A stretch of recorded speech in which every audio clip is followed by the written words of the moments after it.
this is Naman Pathak and welcome to all in Digital Vidyapeeth. Guys, in this video, we will cover out three most important topics. The first one is what is information theory, second, what is self-information, and the third one is what is entropy.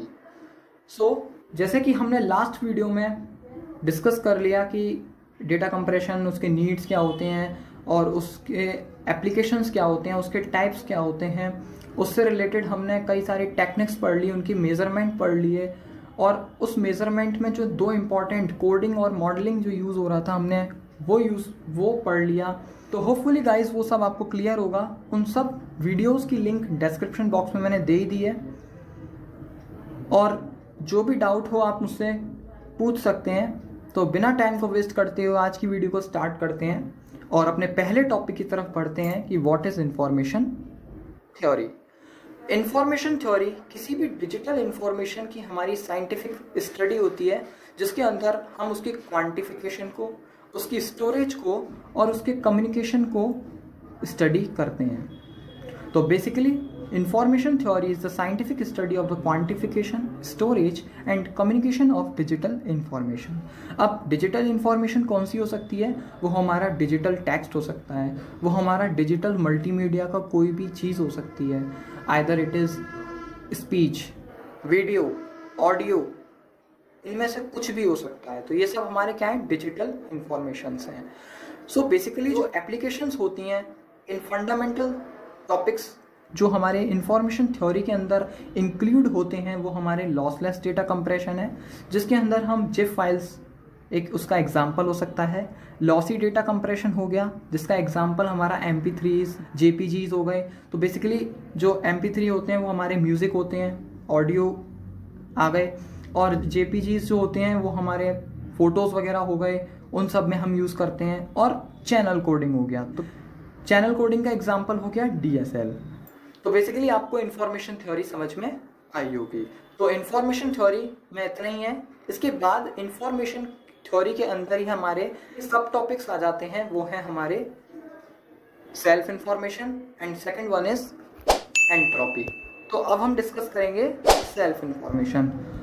तो ये जो term है हमारा self information, ये जो इसकी quantity है, जो ये कंप्लीट सेल्फ इन्फॉर्मेशन है, ये हमारा डिफाइन किया है शैनन ने।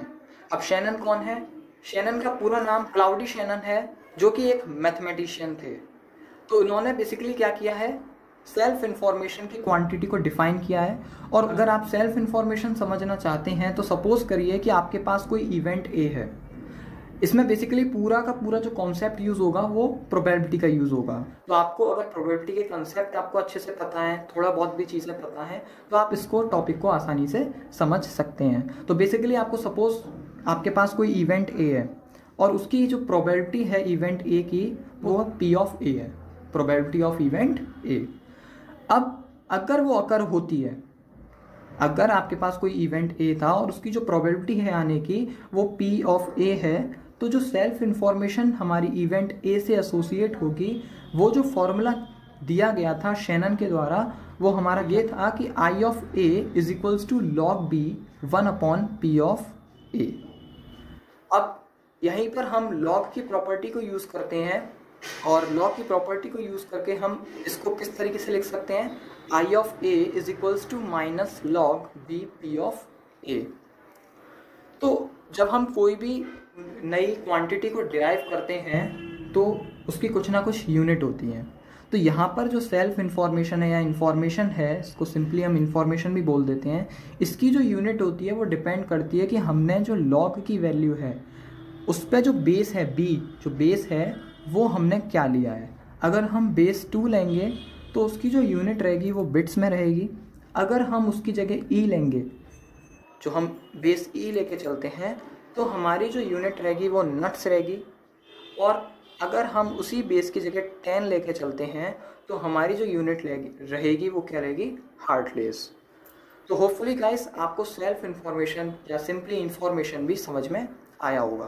तो यहाँ पर नोट करने वाली बात बस ये है कि जब भी किसी भी इवेंट की प्रोबेबिलिटी अगर मेरी लो होती है तो अमाउंट ऑफ इन्फॉर्मेशन जो होगी वो हमारी हाई होगी, और अगर वही प्रोबेबिलिटी हाई होती है तो हमारी जो अमाउंट ऑफ सेल्फ इंफॉर्मेशन होगी वो लो होगी। तो ये जस्ट क्या है, एक दूसरे के इन्वर्सली प्रोपोर्शनल है कि जो हमारी प्रोबेबिलिटी होगी इवेंट की वो हमारी इन्वर्सली प्रोपोर्शनल है किसके, अमाउंट ऑफ सेल्फ इंफॉर्मेशन के। और ये चीज़ हमको उसके फॉर्मूले से ही क्लियर हो रही है। तो यहाँ पर कुछ और इम्पोर्टेंट इससे रिलेटेड जो कॉन्सेप्ट है वो मैं और बता देता हूँ कि जैसे सपोज कीजिए अब तक हमने जो डिस्कस किया, जो हमने इवेंट देखा वो सिर्फ एक था। अगर यहाँ पर आपके पास दो इवेंट होते हैं, यू जस्ट सपोज दैट कि ए एंड बी आपके पास दो इंडिपेंडेंट इवेंट्स हैं, उन दोनों ही इवेंट के अगर होने पर जो उससे रिलेटेड हमारी सेल्फ इंफॉर्मेशन रहेगी वो क्या हो जाएगी, I A comma B is equals to minus के log B P of A comma B. अगर मैं इसको हमारे पिछले वाले फॉर्मूले से रिलेट करता हूँ तो क्या हो जाएगी, I of A comma B is equals to minus के log B probability of A comma B. और प्रोबेबिलिटी ऑफ पी और probability of A comma B को मैं क्या लिख सकता हूँ, by the help of concept of probability जो हम ऑलरेडी इंजीनियरिंग मैथमेटिक्स और अपनी 11th 12th में डिस्कस कर चुके हैं। वो क्या लिख सकते हैं, पी ए कॉमा बी को मैं क्या लिख सकता हूँ, इन दोनों को सेपरेट करके लिख सकता हूँ, पी ऑफ ए और पी ऑफ बी। तो ये दोनों क्या हो जाएंगी, एक दूसरे की इंडिपेंडेंट इवेंट हो जाएंगे। पी ऑफ ए और पी ऑफ बी, ए और बी के अलग अलग इंडिपेंडेंट इवेंट हो जाएंगे। तो इसके अकॉर्डिंग मैं क्या लिख सकता हूँ, जो आई ऑफ ए कॉमा बी था उसको मैं किसके बराबर रख सकता हूँ, माइनस के लॉग बी पी ए और पी बी। ऐसा करने पर क्या हो गया, मेरी जितनी भी दोनों की दोनों पी ऑफ ए और पी ऑफ बी थे दोनों किस में आ गए, मल्टीप्लाई में आ गए। और जब भी मल्टीप्लाई होता है तो हम बेसिकली क्या करते हैं, उनको सेपरेट करते हैं, किससे, प्लस से। बट यहाँ पर जो साइन है माइनस का है बाहर, तो बेसिकली हम क्या करेंगे, I of A comma B is equals to minus के log B P of A minus के log B P of B. अगर मैं इंडिविजुअली बात करूं तो ऊपर जो हमारे सेल्फ इंफॉर्मेशन का जो फॉर्मूला निकल के आया था माइनस के लॉग बी पी ऑफ ए, इसकी जगह मैं क्या लिख सकता हूं, आई ऑफ ए। और माइनस के log B P of B की जगह मैं क्या लिख सकता हूं, आई ऑफ बी। और बीच में किसका साइन आएगा, ऑब्वियसली प्लस का साइन आएगा। तो बेसिकली यही हमारी क्या होती है, सेल्फ इंफॉर्मेशन होता है। तो जो हमारा फाइनल टर्म निकल के आएगा वो क्या निकल के आएगा, I of A comma B is equals to I of A plus I of B. तो इससे हमें क्या पता चलता है कि जो हमारी इंफॉर्मेशन ऑब्टेन होगी किसी भी दो इंडिपेंडेंट इवेंट से, तो अगर हम उन दोनों ही इवेंट के जो इंडिविजुअली सेल्फ इंफॉर्मेशन हमको फैच होगी, अगर हम उन दोनों का सम कर देते हैं तो वो किसके बराबर होगी, वो हमारे किसी भी दो प्रोबेबिलिटी के इवेंट के अकर के बराबर होगी। एक बार और मैं रिपीट कर देता हूँ कि अगर मैं इस लास्ट वाली एक्सप्रेशन को देखूँ, I A comma B is equals to I of A plus I of B, तो इसका क्या मतलब हो गया कि जो हमारी सेल्फ इंफॉर्मेशन ए और बी दो अलग अलग इंडिपेंडेंट इवेंट थे, वो उनकी जो सेल्फ इंफॉर्मेशन होगी वो किसके बराबर होगी, दोनों की पर्टिकुलर या इंडिविजुअल सेल्फ इंफॉर्मेशन के सम के बराबर होगी। इसीलिए I of A comma B is equals to I of A plus I of B निकल के आया। तो होपफुली गाइज आपको सेल्फ इंफॉर्मेशन भी समझ में आया होगा। इसमें बस इतना ही है। नेक्स्ट हम डिस्कस करते हैं व्हाट इज एंट्रोपी, या फिर इसको हम एंट्रोपी रेट भी बोल देते हैं। ये भी हमारा किसने दिया था, शैनन ने ही दिया था। तो किसी भी इंफॉर्मेशन थ्योरी में, किसी हमारी जो इंफॉर्मेशन थ्योरी है उसमें किसी भी रैंडम वेरिएबल से एसोसिएट अगर हम कोई अनसर्टेनिटी को मेज़र करते हैं तो वो हमारी क्या कहलाई जाती है, एंट्रोपी कहलाई जाती है। इसको जनरली हम जो बोलते हैं वो शैनन एंट्रोपी ही बोलते हैं। क्यों, क्योंकि ये शैनन ने दी थी। शैनन का पूरा नाम मैं ऑलरेडी बता चुका हूँ, क्लाउडी शैनन है। और इन्होंने क्या बताया था कि अगर किसी भी एक्सपेक्टेड वैल्यू के टर्म में या उसके सेंस में इस चीज़ को रिलेट करते हैं तो जो हमारी इंफॉर्मेशन होगी किसी भी मैसेज की उसको हम जनरली किसी यूनिट में शो करेंगे, और वो जो यूनिट होगी वो क्या होगी, हमारी बिट होगी। ठीक है। तो शैनन एंट्रोपी हमें सिंपली ये बताती है कि अगर मैं किसी भी एक्सपेक्टेड वैल्यू के सेंस में बात करता हूँ तो किसी भी मैसेज के अंदर जो इन्फॉर्मेशन कंटेन होगी उसको जनरली हम किसकी फॉर्म में रिप्रेजेंट करेंगे, किसी एक पर्टिकुलर यूनिट की फॉर्म में रिप्रेजेंट करेंगे, जैसे हमारी बिट हो गई। तो इसीलिए हमने सेल्फ इन्फॉर्मेशन में भी देखा था कि अगर log base to the power 2 होता है तो हम उसको बिट में रिप्रेजेंट कर रहे थे, अगर log base to the power e होता है तो हम उसको नट से रिप्रेजेंट कर रहे थे, और अगर वो log base to the power 10 होता है तो हम उसको हार्टलेस की टर्म में रिप्रेजेंट कर रहे थे उसकी यूनिट को। तो जो शैनन एंट्रोपी होती है वो बेसिकली क्या होती है, किसी भी एवेंट की जो एवरेज इंफॉर्मेशन होती है उसको मेज़र करती है, उसको मेज़र करती है। तो अगर मैं सिंपल एंट्रोपी की अगर डेफिनेशन बोलूँ तो the average of the self information associated with the experiment is known as the entropy associated with the same experiment. तो शैनन एंट्रोपी क्या होती है, तो जो शैनन एंट्रोपी होती है वो किसी भी कंटेंट के जो एवरेज इंफॉर्मेशन होता है उसका मेजरमेंट होती है। तो बेसिकली इसका क्या मतलब हुआ कि अगर मेरे को किसी भी सोर्स को रिप्रेजेंट करने के लिए जितने भी average number of binary symbol की नीड पड़ी, किसी भी सोर्स के आउटपुट के लिए जितने भी number of binary symbols, average number of binary symbols की नीड पड़ेगी, वही हमारी क्या होगी, एंट्रोपी कहलाएगी। और जो एंट्रोपी रेट होगा किसी भी सोर्स का वो नंबर जो उसके स्टैटिकल नेचर पर डिपेंड करता है पूरी तरीके से, वही उसका क्या कहलाया जाएगा, एंट्रोपी रेट। जिसको अगर मैं मैथमेटिकल फॉर्म में लिखना चाहूँ तो मैं क्या लिख सकता हूँ, अगर आर्बिट्री सोर्स मेरा x है और जो मेरे इंडिविजुअली सोर्स हैं x1 x2 x3 x4, तो मेरे को अगर एंट्रोपी रेट के टर्म में उसको लिखना है तो मैं कैसे लिखूंगा, x is equals to x1, x2, x3, x4 in the form of set की फॉर्म में उसको मैं रिप्रेजेंट कर सकता हूँ। तो बेसिकली ये हो गए हमारे एंट्रोपी क्या होता है। अब अगर हम थोड़ा सा डिटेल में डिस्कस करें तो हमारे पास काफ़ी सारे मॉडल होते हैं एंट्रोपी के जो हमारे शैनन ने दिए थे। तो सबसे पहला होता है हमारा जीरो ऑर्डर मॉडल, फिर first order model, second order model, then third order model, general model. तो सबसे पहले हम डिस्कस करते हैं what is zero order model. तो जो भी हमारे कैरेक्टर्स होते हैं वो सब एक दूसरे से स्टैटिकली इंडिपेंडेंट होते हैं, ये हमको पता है, अगर हमने प्रोबेबिलिटी पढ़ रखी है तो जो भी कैरेक्टर्स होते हैं वो हमारे एक दूसरे से स्टैटिकली इंडिपेंडेंट होते हैं, और हर लेटर की जो अल्फ़ाबेट होगा उसके आने की प्रोबेबिलिटी इक्वल होगी।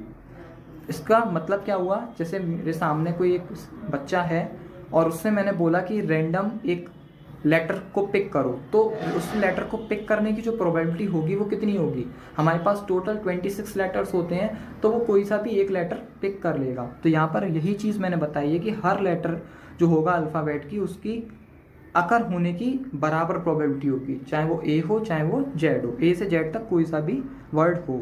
तो यहाँ पे जो जीरो ऑर्डर मॉडल है वो यही बोलता है कि अगर मेरा कोई भी साइज ऑफ अल्फ़ाबेट m है तो इस केस में जो एंट्रोपी रेट होगा वो मेरा क्या होगा, h equals to log base to the power 2 m bit per character.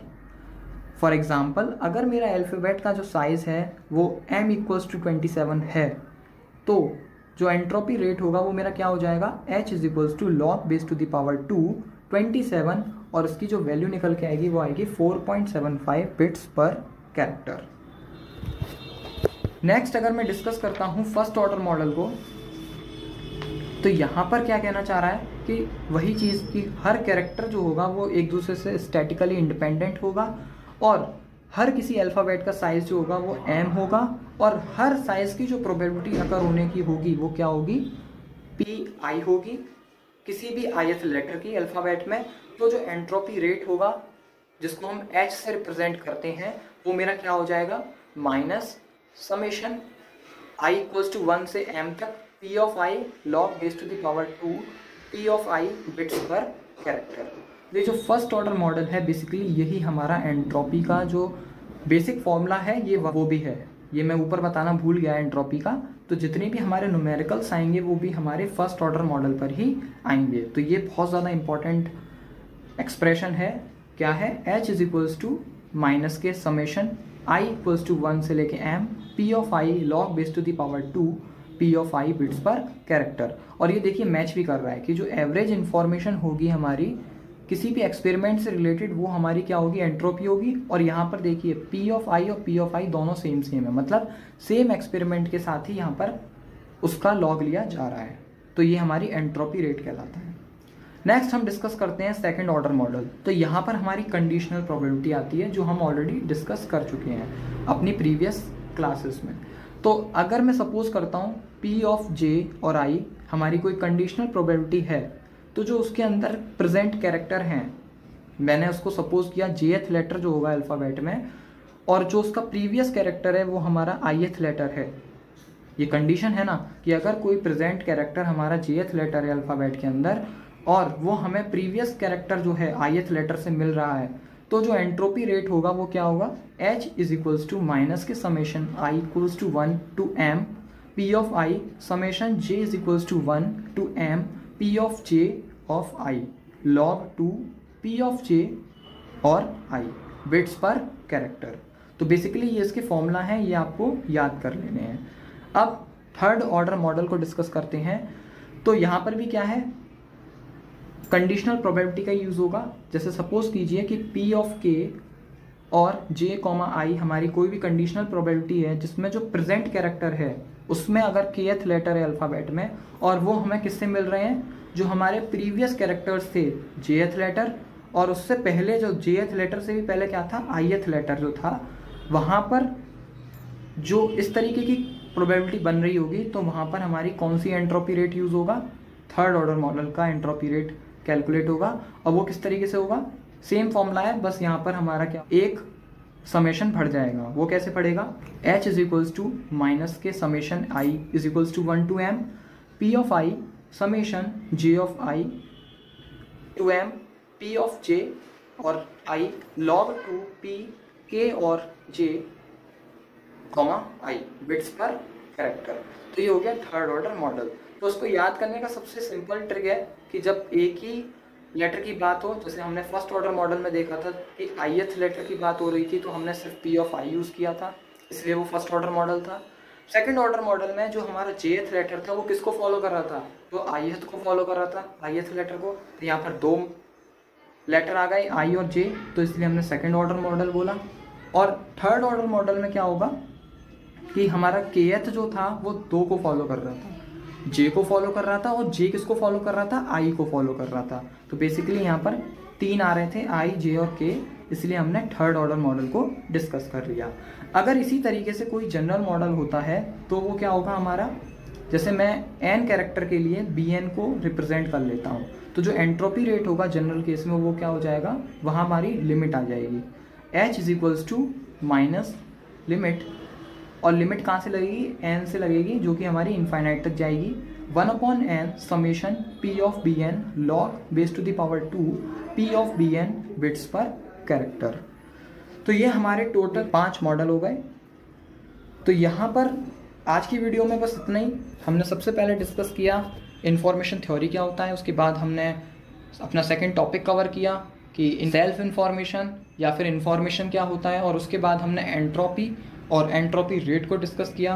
तो होपफुली गाइज आपको कोई भी डाउट नहीं आया होगा, लेकिन अगर फिर भी इससे रिलेटेड कोई भी डाउट रहता है तो आप मेरे को कमेंट सेक्शन में कमेंट कीजिए, मैं आपके हर कमेंट का रिप्लाई दूंगा। और लास्ट में एक रिक्वेस्ट है, प्लीज़ डिजिटल विद्यापीठ को सब्सक्राइब कीजिए, शेयर कीजिए वीडियो को, और ज़्यादा से ज़्यादा लाइक कीजिए। मिलते हैं नेक्स्ट वीडियो में, तब तक के लिए tata bye bye, take care.